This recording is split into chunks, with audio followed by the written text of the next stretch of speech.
Olá, queridos irmãos e amigos da Igreja Evangélica Batista Moriá. Dezembro é o mês que comemoramos o Natal. Lucas 2, versículo 10 e 11 diz: O anjo, porém, lhe disse: Não tema, eis que vos trago boa nova, de grande alegria, que será para todo o povo. É que hoje vos nasceu na cidade de Davi o Salvador, que é Cristo Senhor. Então, irmãos, com alegria damos início ao nosso culto, com louvores, orações de gratidão e ouvindo a mensagem do nosso pastor Eli. Aleluia, aleluia, aleluia, reina o Senhor. Aleluia, aleluia, aleluia, reina o poderoso Deus.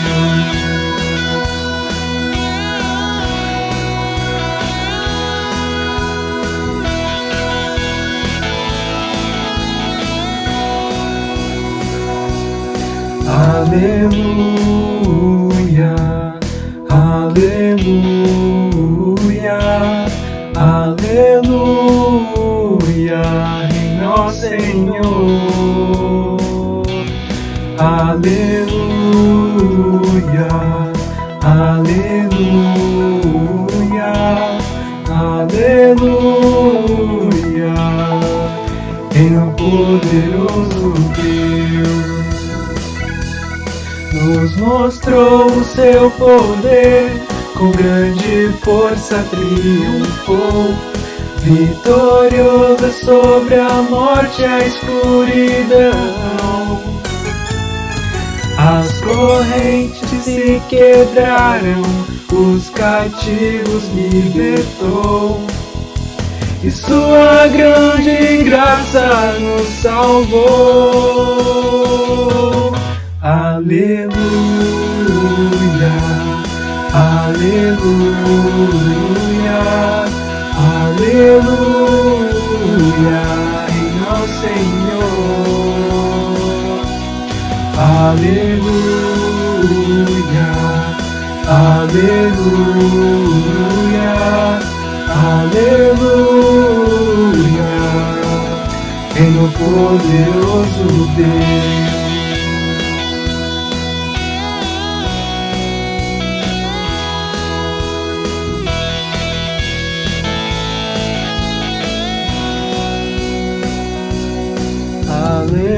Aleluia, aleluia,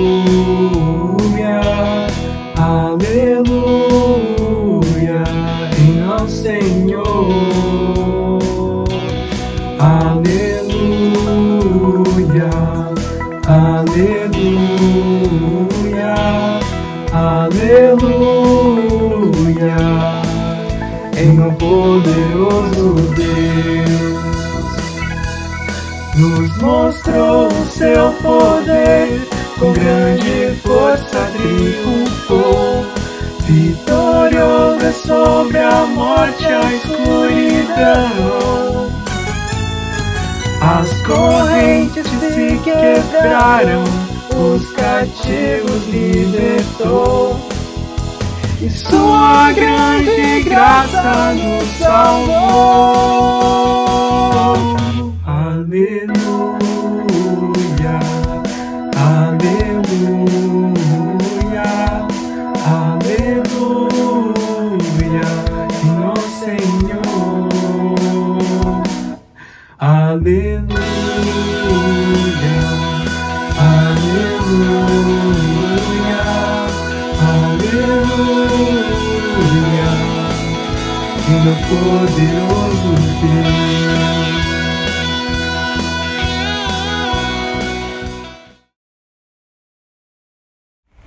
Olá, irmãos, é muito bom estar aqui novamente. Vamos orar?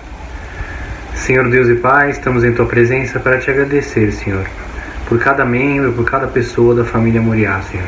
Que o Senhor esteja abençoando a cada um, Senhor, protegendo, dando saúde, dando provisão. Te pedimos, Senhor, pelos desafios que passamos na nossa vida, Senhor. Que o Senhor esteja dando força, sabedoria e condições para que podemos suplantar cada um deles. Fica conosco, é o que te pedimos em nome de Jesus. Amém.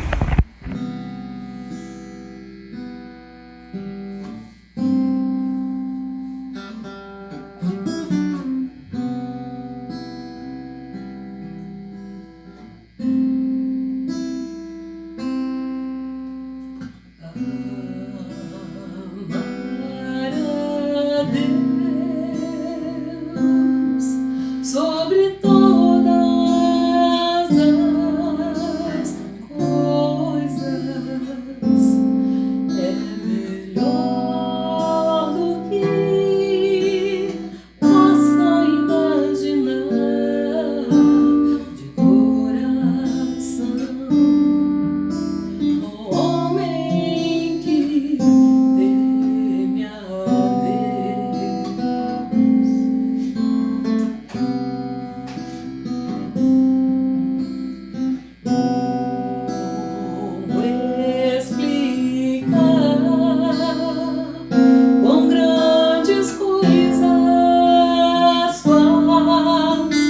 as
Boa noite, queridos irmãos e amigos da Igreja Evangélica Batista Moriá. Com satisfação vou me dirigir mais uma vez aos meus queridos para transmitir a palavra do Senhor. Que a graça do Senhor nosso Pai esteja com todos vocês, com seus familiares e com todo o povo de Deus. Vamos ler a palavra do Senhor separada para esta ocasião.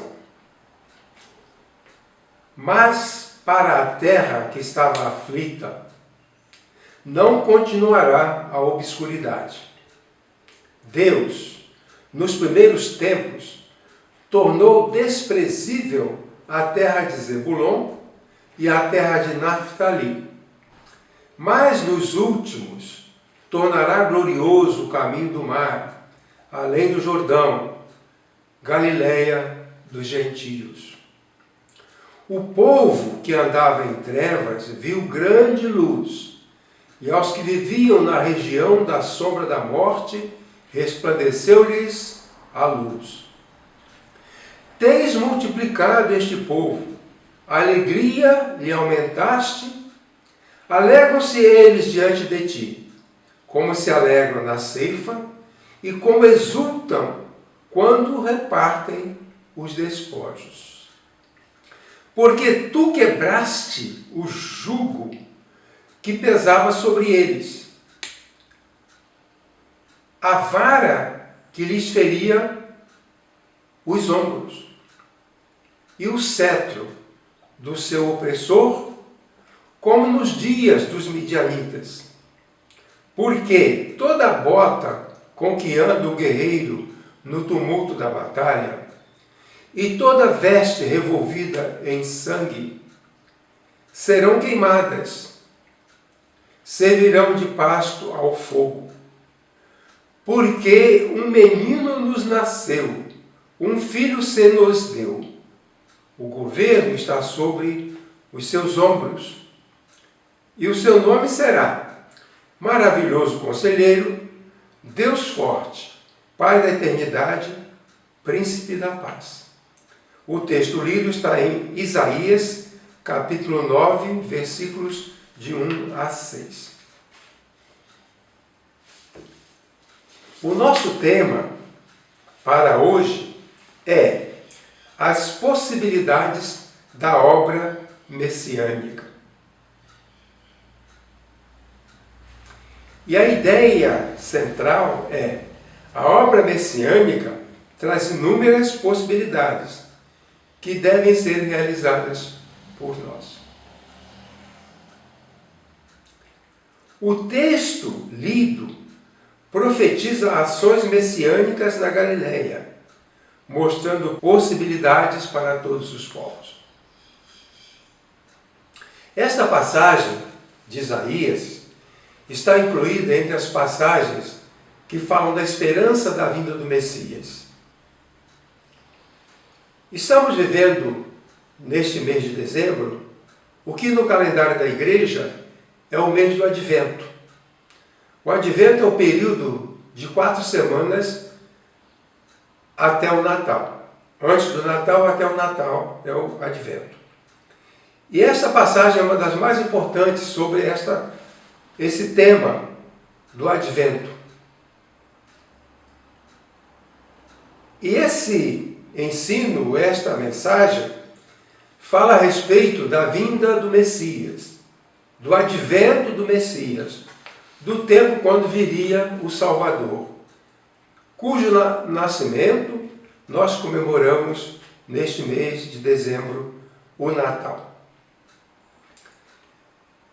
Esta passagem mostra que a obra do Messias, a obra do Cristo que viria, apresenta imensas possibilidades para o ser humano.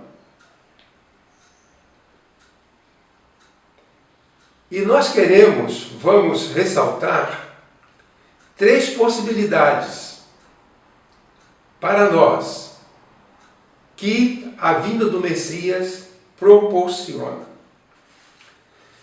Primeira possibilidade: a obra messiânica traz a possibilidade de restauração para a sociedade degradada. Existe uma degradação no mundo inteiro que acomete as pessoas. A degradação da humanidade precisa ser reconhecida. João, o evangelista, falou: o mundo jaz no maligno. O mundo é a sociedade sem Deus.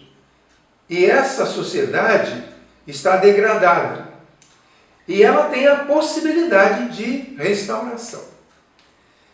Então, a obra messiânica que Jesus viria a realizar traz a possibilidade de restauração para a sociedade degradada.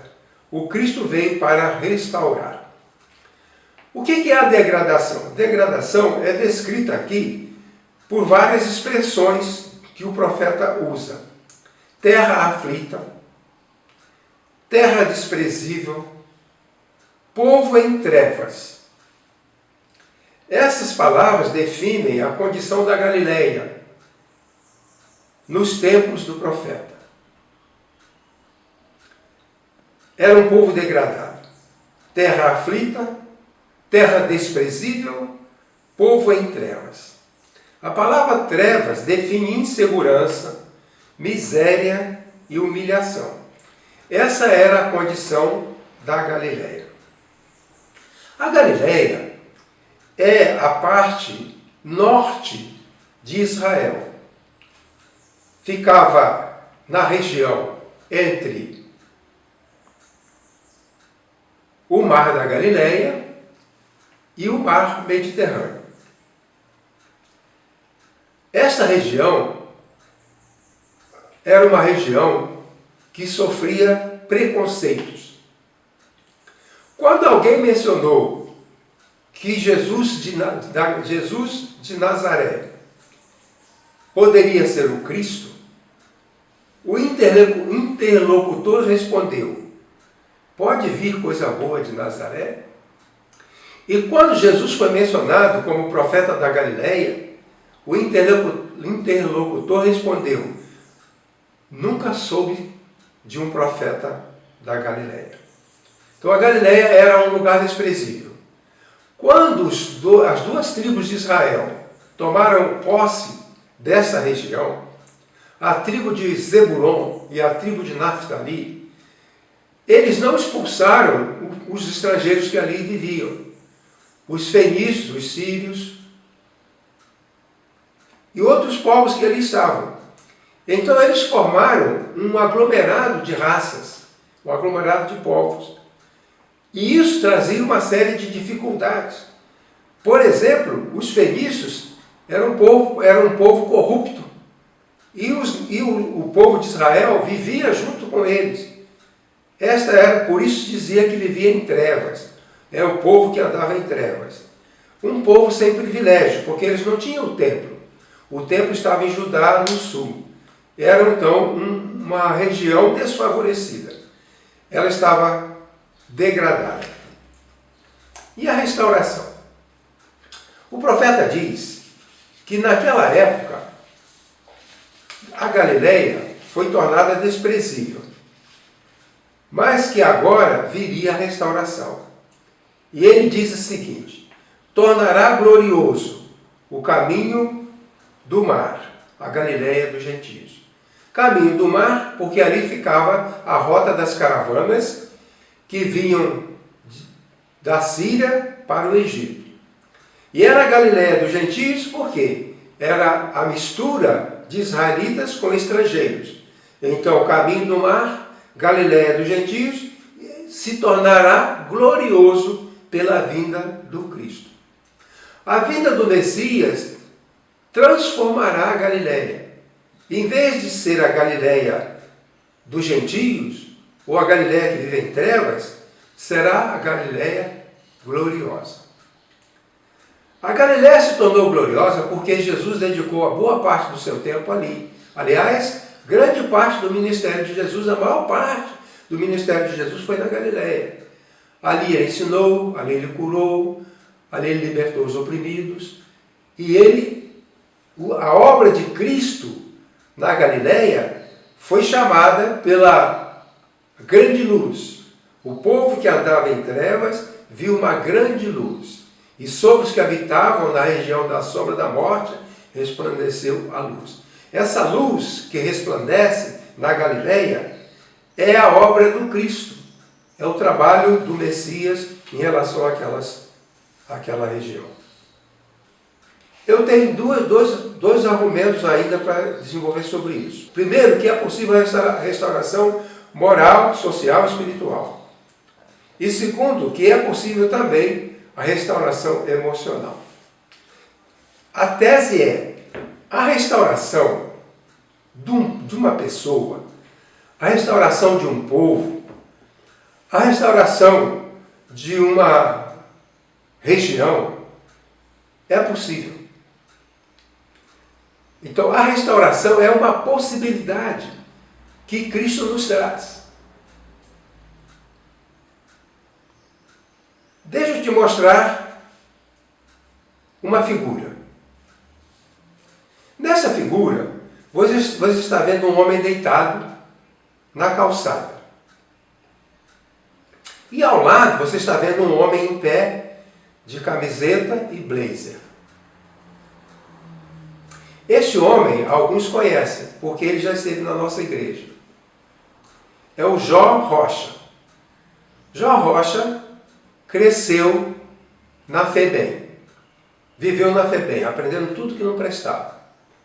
Saindo da FEBEM, se tornando adulto, ele se tornou mendigo de rua. A figura da esquerda, que mostra um homem deitado, é ele, quando era mendigo na rua. Mas ele experimentou restauração. E a foto da direita mostra ele um homem restaurado.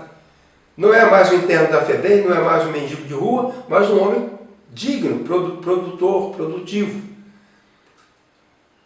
A restauração é possível, não somente para ele. É possível para todos. Só que nem todos são restaurados. Nós estamos falando de possibilidade e não de realização.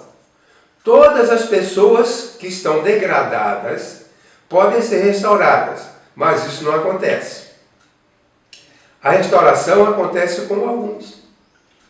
Quando Deus mandou seu Filho ao mundo, Ele mandou para salvar a todas as pessoas. Então, a possibilidade da salvação é para todas as pessoas.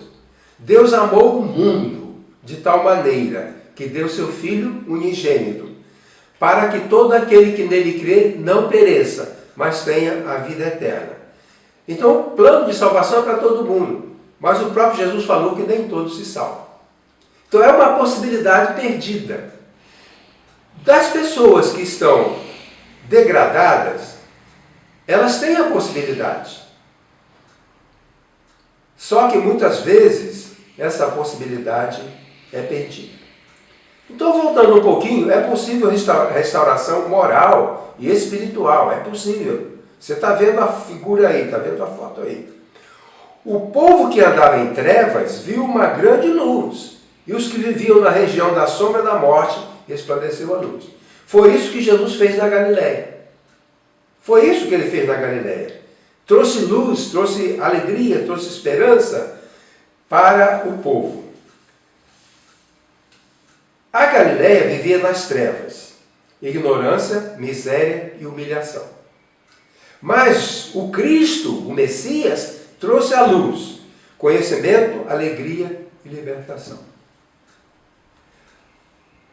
O outro argumento é que é possível, não somente esta restauração moral e espiritual, mas o Messias trouxe também a restauração emocional.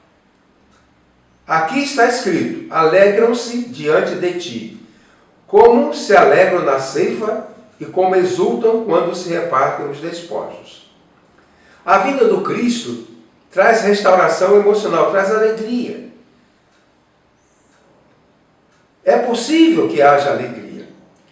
E o profeta fala de duas situações de alegria, que é a ceifa, a colheita, quando se colhe os frutos, e também quando na guerra os soldados repartem os despojos. O trabalhador do campo faz a sua colheita e dá uma festa. Todo mundo se alegra. O soldado que ganha a guerra, ele tem todo o despojo dos vencidos. Roupa, comida, joias, e aquilo tudo fica para os vencedores. E o Messias traz alegria, como a alegria daqueles que fazem a colheita, ou como a alegria daqueles que repartem os despojos porque ganharam a guerra. Pessoas degradadas tem possibilidades. Há um conflito muito grande sobre as pessoas que vivem em degradação social. Morando debaixo da ponte, dormindo ao relento. E são muitas pessoas. Isso é prato cheio para alguns políticos que alegam ter a solução para isso. A solução existe, a possibilidade existe, mas a realização não tem existido até hoje. Mas para alguns sim. Na Igreja Batista do Jardim Brasil, havia um homem que era muito querido. Esse homem era um alcoólatra de rua.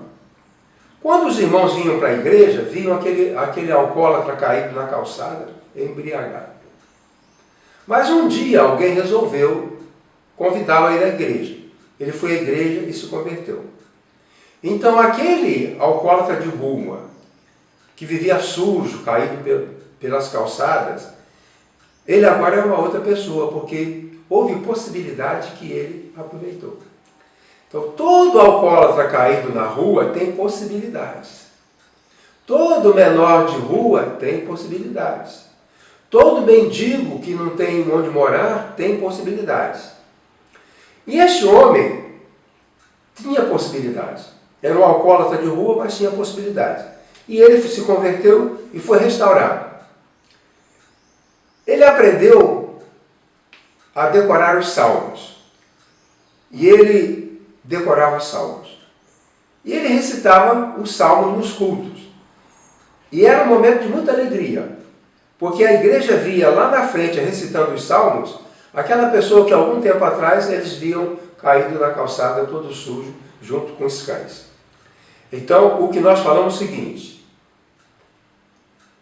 a obra do Cristo traz possibilidades. Isaías menciona a possibilidade de restauração. E essa possibilidade de restauração pode ser aproveitada. Nós podemos tirar proveito dessa verdade e os que precisam de restauração serem restaurados. E os que são restaurados ajudar os outros.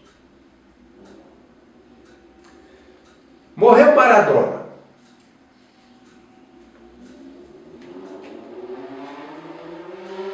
Um colega dele, Casagrande, estava dando uma palavra na televisão.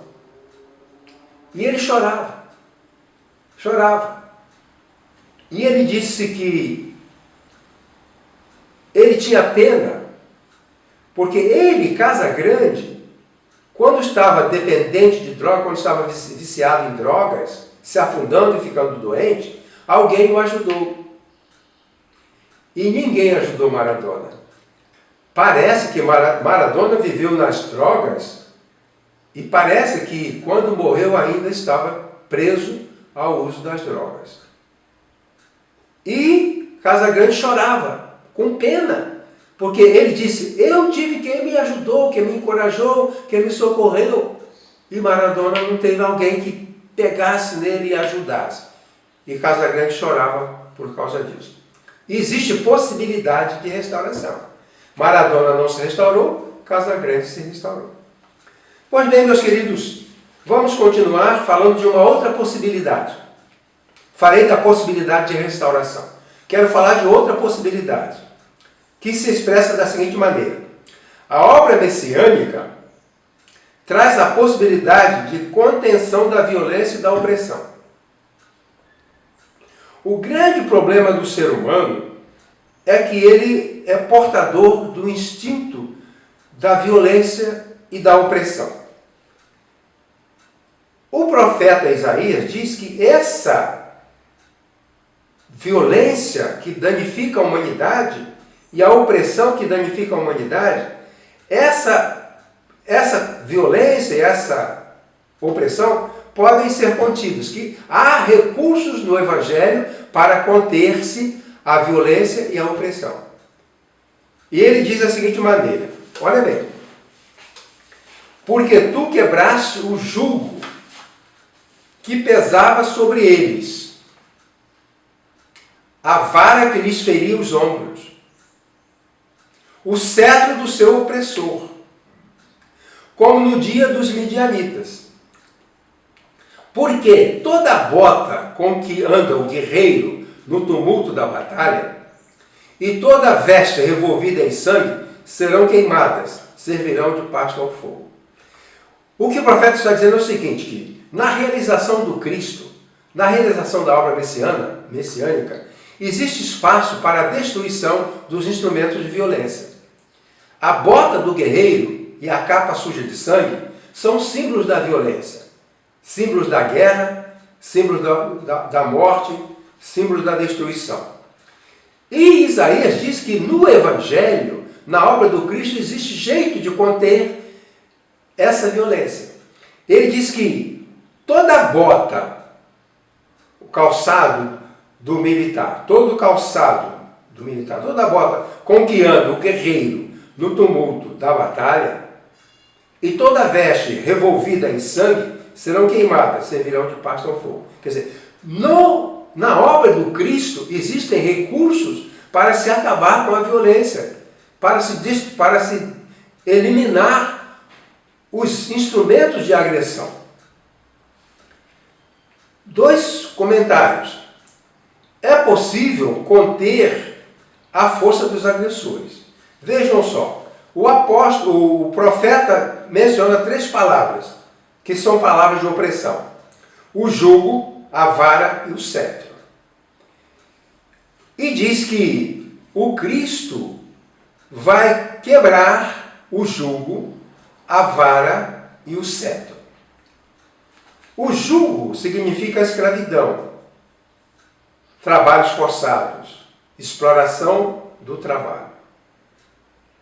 O Evangelho tem poder, a obra messiânica tem poder para anular o jugo que escraviza. A vara é um instrumento de maus tratos. Todo maltrato é o instrumento de uma vara. Seja o maltrato nas delegacias, seja maltrato nas prisões, seja maltrato nas ruas, seja maltrato do marido pela esposa ou da mãe pelos filhos. Tudo isso é a vara do opressor. E Isaías diz que na obra messiânica há uma maneira de se destruir essa vara do opressor. E o cetro? O cetro é a autoridade política para oprimir. O cetro é um instrumento, um bastão, que as pessoas usam, que tem autoridade. Então, aqui no Brasil isso é muito comum. Pessoas que têm certa autoridade usam essa autoridade para oprimir. Aquele que diz, olha, eu não vou colocar máscara não, você é um idiota, você é um imbecil. E aquela pessoa diz, eu sou um procurador, você é um João Ninguém. Isso ele usa o cetro da autoridade para oprimir. E Isaías diz que isso tudo vai ser destruído. O jugo vai ser destruído, a vara vai ser destruída, o cetro vai ser destruído. Isso significa que na obra do Cristo há recursos para a contenção, para conter esta violência, essa maldade. E em segundo lugar, é possível destruir os instrumentos da violência. Botas do guerreiro, capa suja de sangue. A violência que o Evangelho tem possibilidade de reprimir, de corrigir, ela é tão generalizada que parece que estamos ficando acostumados com a violência tão grande. Eu acho que talvez o maior problema do ser humano no mundo de hoje não é financeiro, nem é de saúde, é de violência que se pratica. Vou dar 3 exemplos. Há alguns anos surgiu na televisão a história de um pai, lutador de karatê, que matou o seu filho de 4 anos com golpes de karatê. Isso é muito mais doloroso do que uma pessoa não ter onde morar. Saiu na televisão essa semana uma notícia. Uma lutadora brasileira, vivendo na Europa, lutadora de boxe, matou o marido a socos. Isso essa semana. Então, isso é muito pior do que se eles não tivessem onde morar. Apareceu também nessa semana um lutador de alguma arte marcial espancou o motoboy, porque o motoboy demorou para entregar o que ele pediu, talvez uma pizza, talvez alguma coisa. O motoboy demorou, quando o motoboy chegou, ele foi batendo no motoboy. O motoboy, um rapaz franzino, ele um marmanjo grandalhão, socando aquele jovem, batendo naquele jovem. Isso é muito pior do que o desemprego. É uma coisa terrível isso. Mas isso acontece não porque não seja possível. O Evangelho, a obra de Cristo, tem possibilidades. Traz possibilidades. Aqui, o jugo, a vara, o cetro, a capa molhada de sangue, a bota do guerreiro, tudo isso no Evangelho, há possibilidade de serem destruídos.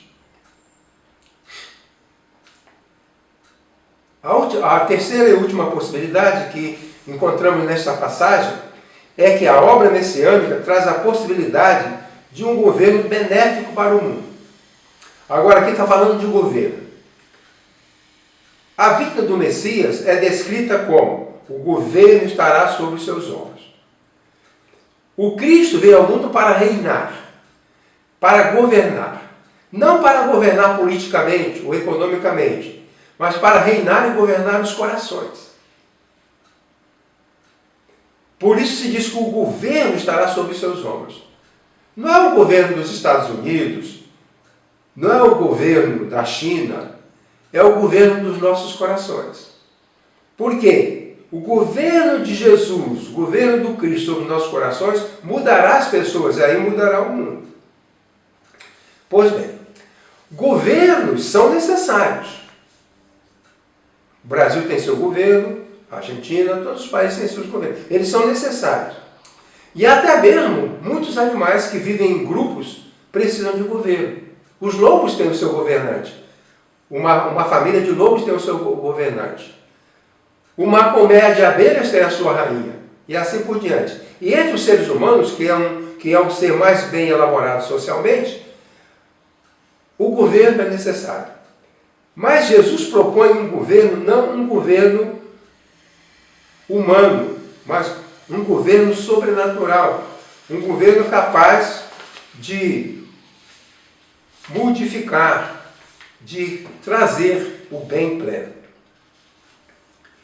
Um comentário. Em um país democrático, os cidadãos escolhem os governantes, que eles acreditam serem os melhores. Essa é a função da democracia, escolher os melhores. Mas, mesmo assim, esses governantes, considerados os melhores, deixam muito a desejar. Quando elegemos um governador do estado, o resultado da eleição indica que o povo escolheu o melhor. Mas esse melhor não é tão melhor, porque eles deixam muito a desejar. E alguns governos são um desastre. São um desastre total. Por isso, como os governos humanos serão sempre defeituosos, nós precisamos de governantes inspirados no governo messiânico. O governo messiânico, o governo como Jesus propõe, é um modelo, tem que ser um modelo para os outros governantes.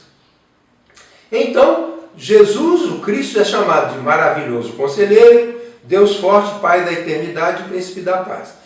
Ele vai assumir o governo, um governo espiritual. Ele vai assumir um governo e ele tem as características de um governo ideal. Primeiro, ele é um maravilhoso conselheiro. A função do conselheiro é evitar o erro. Os reis tinham conselheiros para evitar que eles fizessem besteira, fizessem coisas erradas. Para isso tinha um conselheiro. E hoje temos conselheiros. Parece que eles não funcionam, porque os governantes têm conselheiros, têm ministros, e continuam fazendo coisas erradas. Mas Jesus é um maravilhoso conselheiro. Se os governantes forem se aconselhar com Jesus, eles ajudarão o seu povo a andar no caminho certo. A função do governante é proteger o povo e ajudá-lo a viver bem. Maravilhoso conselheiro. Então, no governo messiânico, o povo é instruído para andar no caminho correto. Então, há instrução para andar na verdade. O governo pode dar muitos privilégios às pessoas, muitos benefícios às pessoas com o dinheiro público, mas não transforma os seus corações. Não liberta da droga, o governo não liberta da droga, o governo não liberta do álcool, o governo não liberta da violência, o governo não liberta da promiscuidade, mas nós temos no reino messiânico um maravilhoso conselheiro que é capacitado. É um conselheiro assim fantástico, sobrenatural. O que Jesus aconselhar vai funcionar. Em segundo lugar, Deus forte, que é outro título que é dado, significa que no governo messiânico o povo terá plena proteção, porque o governante é Deus forte. Eu digo que a função do governo é proteger os seus governados, mas acontece que às vezes o governo é fraco. Ele não tem força para proteger o seu povo da fome, da violência, e ele então não protege. Mas no reino messiânico, o rei, o governante é Deus forte, que pode fazer tudo para proteger o seu povo. Um pai forte não deixa ninguém machucar o seu filho. Um pai fraco, que está bêbado na calçada, ele deixa o seu filho ser machucado, ser ferido. O Cristo é também chamado Pai da Eternidade. Ora, no governo messiânico, o povo jamais ficará sem governante, porque o seu governante é eterno. O governante, o Pai da Eternidade, o Cristo, ele não renuncia. O seu povo jamais ficará sem governo. Ele não sofre impeachment. O seu povo jamais ficará sem um governo. Ele não é afastado. Ele não morre. Então, o governo do Cristo é um governo eterno. Nós sempre teremos quem nos guia, quem nos governe. Ele é o Pai da eternidade. E a quarta característica do príncipe, do governante messiânico, é que ele é príncipe da paz. No governo messiânico, o povo não sofrerá conflitos, mas será alvo da plenitude das bênçãos de Deus. Por quê? O governante é o agente da paz.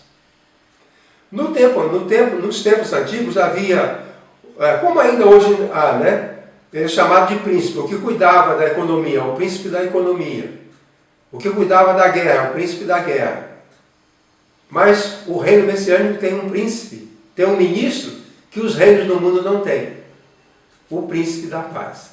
Ele ministra a pasta da paz. Seria bom se no Brasil e nos outros países houvesse a pasta da paz. Que houvesse pessoas que tivessem o poder para agilizar a implantação da paz. Pois bem, isso seria necessário, porque existe a perpetuação da maldade. A paz significa que não há conflito, mas não é só isso. A paz significa que há todo o bem. A paz é a ausência de conflito e a presença do bem. Porque, por exemplo, um cadáver não tem conflito, mas isso não quer dizer nada. É preciso que nós estejamos em harmonia, mas tenhamos também a presença do bem. Esse é o meu último tópico. Falei que o governante messiânico, sobre cujos ombros está o governo, ele é maravilhoso conselheiro, Deus forte, Pai da eternidade e príncipe da paz. Eu quero agora mostrar uma figura que você vai ver aí. Quando Jesus foi batizado, o Espírito Santo veio sobre ele em forma de pomba. A pomba representava a paz. Você olha aí, é um animal, é um pássaro meigo, humilde, bondoso. Esse é o símbolo da paz. O símbolo da violência, existem muitos símbolos da violência. Eu preferi pegar como símbolo essa ave que está à direita, que é o carcará. Caracará, carcará. Carcará é o símbolo da agressão. Tem uma música que fala que o carcará pega, mata e devora. É isso. O nosso símbolo, o Cristo, ele é simbolizado pela paz. Ele é o príncipe da paz. Mas é uma possibilidade.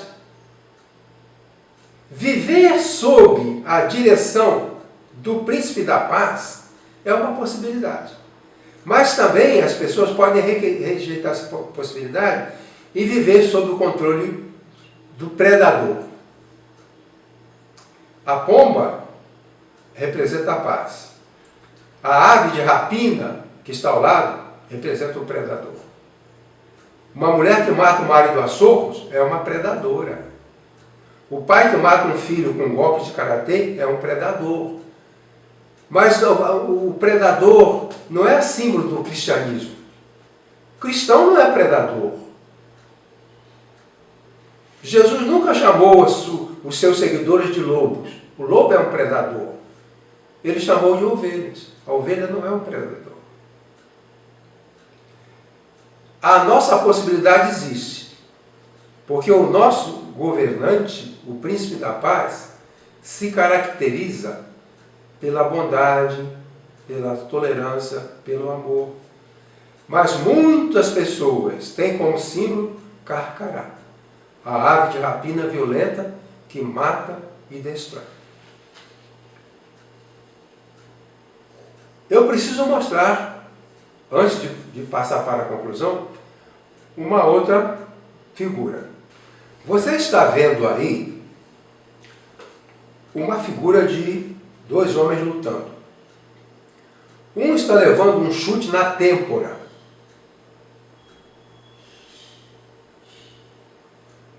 Um está levando um chute na têmpora. Os estudos médicos, as pesquisas mostram que as pessoas que lutam essas lutas, boxe e todas essas lutas, eles acabam tendo doença do cérebro. Existe a doença dos lutadores, de levar pancada no cérebro. Cada vez que ele leva uma pancada no cérebro, ele tem um que chamamos de concussão, que é uma pancada no cérebro. Não tem lesão, não tem fratura, mas teve uma concussão. E uma pessoa que luta por 10, 15 anos, ele terá milhares de concussões. E depois essa pessoa termina com um grave dano no seu cérebro. Isso é violência. O príncipe da paz, o Messias, o Cristo, jamais poderia simbolizar uma coisa dessa natureza. Agora, o que mais me assusta e me deixa triste é que igrejas patrocinam essas lutas. Igrejas patrocinam essas lutas. Sabe por quê? Não porque é um símbolo do cristianismo. A violência não é símbolo do cristianismo. A igreja é igreja cristã e patrocina o não cristianismo, que é a violência. Mas sabe por que fazem isso? Para atrair pessoas e ganhar dinheiro. Então a possibilidade da paz existe. Mas muitas vezes a própria igreja patrocina a violência e a agressão. Então, se esses lutadores, se amanhã ou depois um deles matar uma criança com um golpe desse daqui, nós vamos ficar perplexos. Mas ele é estimulado a ser violento. É claro, as normas, os critérios para um lutador não estimulam a violência. Aquilo é para ele fazer lá na luta e não usar aquilo em casa nem na rua. Mas eles estão usando. Um lutador está usando a sua técnica de lutador para matar o filho com um golpe de karatê. A igreja não poderia jamais dar a entender que ela aprova isso. Nenhum crente poderia jamais dar a entender que aprova isso. A bota do guerreiro tem que ser queimada no fogo. A capa manchada de sangue tem que ser queimada no fogo.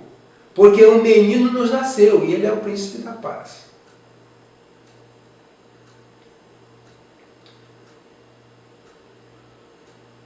Vivemos a época do Natal, mas o Natal não pode ser apenas uma farsa cristã, em que nós queremos homenagear o Cristo e o reino de Deus, mas homenageamos o nosso orgulho, o nosso luxo, a nossa vaidade e a nossa barriga. O Cristo veio trazendo grandes possibilidades. E essas possibilidades precisam ser aproveitadas. Vamos então concluir, eu querendo ler uma conclusão para a gente guardar no coração. Deus não dá aos seres humanos tudo aquilo que possam desejar. Mas por meio da obra de Cristo, Ele nos abriu imensas possibilidades. Sendo a maior de todas, a salvação por meio da fé em Jesus. Precisamos ficar atentos para as possibilidades que não estamos aproveitando, como restauração, cura emocional, alegria no espírito, comunhão com os crentes e liderança divina, iluminando as nossas vidas. Esperemos que o Natal, a comemorarmos nesta época, seja oportunidade de crescimento para todos nós, por meio do aproveitamento de inúmeras possibilidades que Deus nos concede por sua misericórdia. Que a graça divina seja sobre nós. Amém.